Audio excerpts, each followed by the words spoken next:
많은 이들의 기대 속에 영화 바비가 개봉했습니다. 본 작품의 감독인 그레타 거윅의 능력을 의심하는 영화 팬들은 거의 없을 겁니다. 먼볼코어류 저예산 영화 전문 배우라는 독특한 이력을 가진 그레타 거윅은 다소 인디안 감성을 지닌 배우로서 그 입지를 다졌지만 돌연 레이디버드로 스타 감독으로 발돋움했죠. 레이디버드에서 사춘기 소녀의 불안한 내면을 표현한 그레타 거윅은 이후 작은 아시들로 다시 한번 그 능력을 입증하며 그 성공이 우연이 아니었음을 증명했습니다. 그레타 거윅은 여성들의 섬세한 시선으로 바라보는 세계의 또 다른 아름다움을 들춰냈다고 말할 수 있습니다. 차세대 셀린 시아마라고 해도 손색이 없을 정도죠. 그렇기 때문에 워너브라더스가 대대적인 바비 홍보에 나선 것은 이상하지 않다고 생각합니다.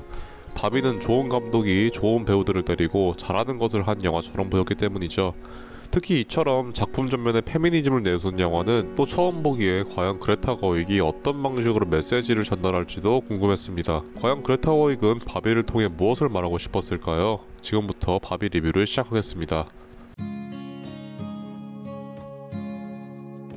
영화는 바비월드에 대한 설명으로 시작합니다. 스탠리 큐브릭 감독의 스페이스 오디세이의 패러디를 시작으로 바비가 여자아이들에게 얼마나 긍정적인 영향을 끼쳤는지 설명을 시작하죠. 과거 아기 인형밖에 없던 시절 아이들의 역할을 어머니로 고정하던 것에서 벗어나 주체적인 여성으로 거듭나게 하는데 바비가 지대한 공헌을 했다고 말하고 있습니다. 그리고 이어지는 것은 바비월드에서 살고 있는 바비들의 모습입니다. 바비월드에서 중요한 일들은 모두 바비들이 맡고 있으며 대통령, 노벨 수상자, 작가, 바비월드를 이끌어가는 것은 모두 바비들입니다. 실제 마텔에서 만들어진 바비 장난감들이 많은 종류의 바비 인형들을 낸 만큼 바비월드에는 다양한 바비들이 있는 것이죠. 그리고 그 중심에 있는 것은 전형적인 바비입니다. 편의상 저는 그냥 바비라고 부르도록 하죠. 매일 반복되는 일상 중심에 있는 바비 하우스에서 일어나 샤워를 하고 아침을 먹고 지붕에서 내려와 파티를 열고 다른 바비들과 인사를 나누죠. 일단 바비월드의 비주얼은 강렬한 파스텔톤 색감의 과장된 여성향적 특징을 띠고 있습니다. 소품 하나하나에서 여자아이들이 원하고 바라는 아기자기하고 귀엽고 예쁜 것들로 가득 차 있죠.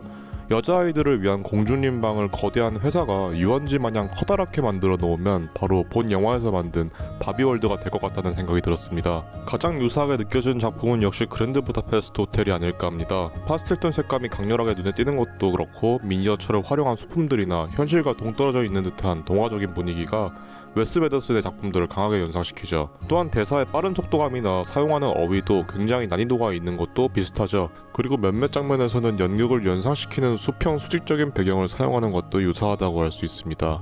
그 외 연출적인 면에서는 위트 있는 나레이션이나 중간중간 삽입되는 광고를 연상시키는 장면들도 인상 깊었습니다. 대체로 웨스 웨더슨을 그저 따라했다기보다는 참고를 하되 이를 좀 더 바비가 지닌 이미지와 결합시켜 재해석했다는 느낌이 더욱 강하게 들었습니다. 두아리파가 직접 카메오로 출연도 하고 OST에도 참여한 만큼 중간중간에는 팝송이 많이 삽입되어 있는데 적재적소에 잘 배치한 것 같다는 인상을 받았습니다. 그러나 이 중에서도 가장 눈에 띈 것은 바비월드의 세계가 여성의 세계를 표현하는데 여성성을 버리지 않았다는 것인데요. 페미니즘 영화에서 여성다움을 나타내는데 핑크색으로 대표되는 이미 고착화된 여성의 이미지를 그대로 사용하고 있다는 점에서 적어도 이 영화는 여성을 나타내는데 여성다움을 버릴 생각이 없다고 느꼈습니다. 하지만 또 이런 여성성을 나타내는 비주얼과는 달리 바비월드 속 사회의 모습은 과거 가부장적인 현실에서 남녀의 성역할만 바꿨다는 점이 모순적이기도 했죠. 특히 이는 켄을 통해 잘 보여집니다. 바비의 남자친구 역할인 켄들은 바비와는 완전히 대척점에 있다고 할 수 있죠.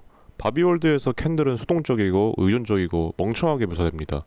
처음 등장했을 때 해변에서 장식품 마냥 서있기만 하는 이 켄들은 바비들의 눈길을 끄는 것이 존재의 이유입니다. 심지어 켄들의 대화 중 안전위험 바비가 있는데 우리는 여기 왜 있냐고 물어보니까 우리는 그냥 비치, 해변이라고 하는 농담이 있습니다. 아마 욕설을 뜻하는 그 비치를 이용한 동음이의어 장난이겠죠. 켄들이 바비월드에서 받는 취급을 단적으로 보여주는 예라고 할 수 있습니다. 이 말처럼 바비들은 과거 억압된 여성들이 당했던 남성들의 소유물 취급을 켄들한테 고스란히 똑같이 하고 있는 것이죠. 영화에서 언뜻 보여지는 것만 해도 치어리딩의 백댄서, 심지어 임산부를 연상시키는 장면 또한 있습니다. 이런 장면들에 특히 거부감이 들었는데 아마 기존 상식선에서 여겨지는 여성의 젠더 역할을 그대로 남성에게 적용했으니 괴리감이 생겼기 때문이라고 저는 생각합니다. 이런 바비들의 행동은 영화 속 바비월드 또한 그저 완벽한 세계가 아닌 모순점이 있는 공간이라는 뜻이기도 하겠죠.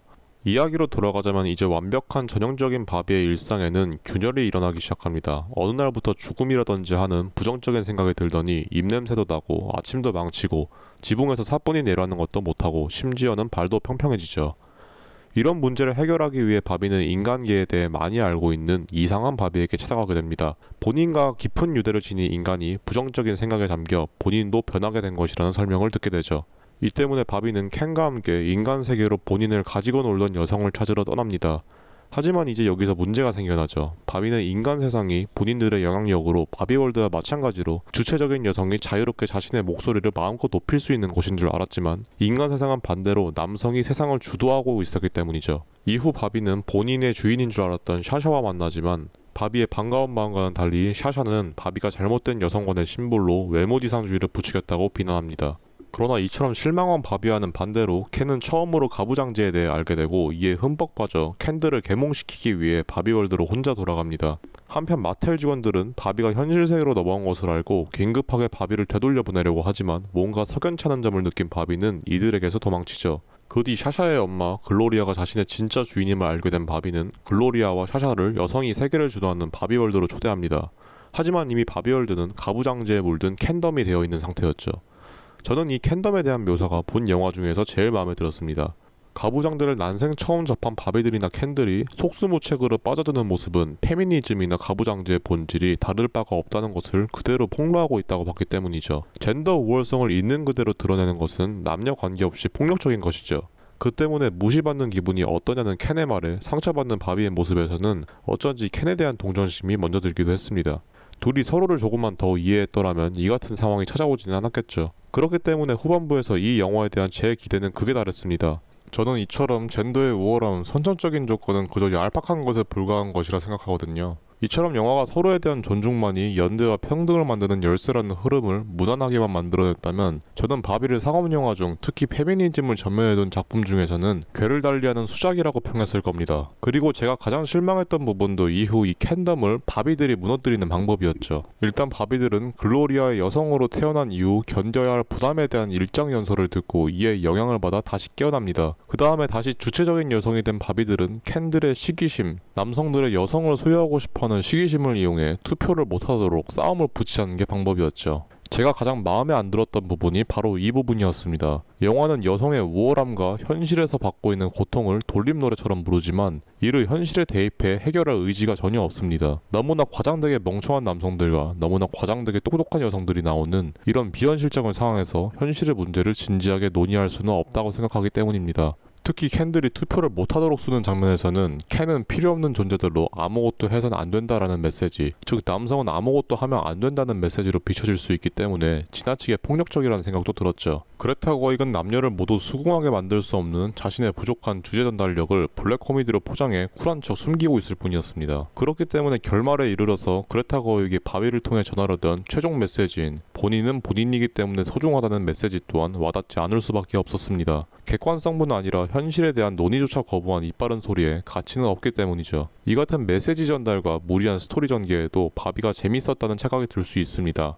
제 생각에는 이는 신선한 연출과 완성도 높은 아름다운 미장센, 배우들의 열연과 꽤 잘 터지는 유머 때문이었다고 생각합니다. 특히 영화에서 나오는 남성과 여성을 모두 어우르는 역치를 건드리는 개그는 공감을 불러일으키기 때문에 바비가 남성을 잘 관찰한 후 표현한 영화라는 착각을 심어줄 수 있죠. 모독각의 영화라고 하기에는 지나치게 모순점이 많았던 영화, 현실 속 사회의 구조적 모순이나 극으로 달한 젠더 갈등의 문제 해결은 회피한 영화, 미학적 완성도, 구조적 완성도만 갖추고 있었던 마치 예쁜 쓰레기 같은 영화, 제가 본 바비는 그런 영화였습니다. 바비의 리뷰는 여기까지입니다. 저는 다음에 더욱더 재밌는 영화 리뷰로 찾아뵙도록 하겠습니다. 좋아요, 댓글, 구독, 알람은 영상을 만드는데 많은 도움이 됩니다. 감사합니다.